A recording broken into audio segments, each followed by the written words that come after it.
Omorai wense ya Kenya omoske Dr. William Ruto nigo ara omoiga bogo sokia abanyanyimbo bense moya manani imeye county ya Nakuru.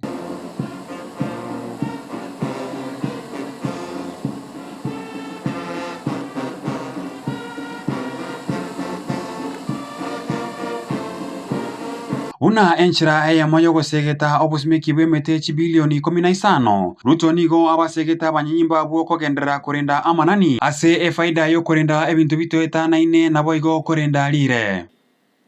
Your graduation here today is not just a matter of personal achievement or career development, but it is an integral part to our broader national policy to make Kenya clean, green, sustainable, and prosperous. You have the opportunity to change course for Kenya Forest Service and make Kenya truly the environmental headquarters of the world by serving in a dedicated manner in the responsibility.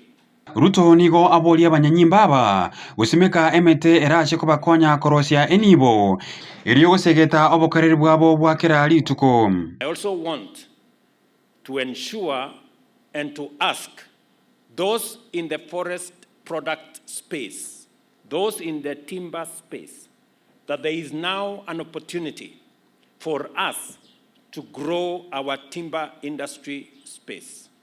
We have already taken steps as government to make sure that the use of locally available forest resources takes precedence over imported products. It is the reason why we have made the conscious decision that furniture must be manufactured locally.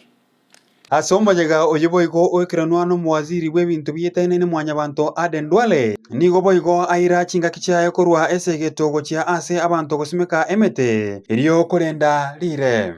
Kenya has earned great recognition as a global leader in promoting environmental sustainability and climate action. Implementation of the 15 billion tree growing campaign program, a very noble, a transformative initiative to address the critical challenges of climate change. Reporter ya Getembe TV, Sam Miyenda.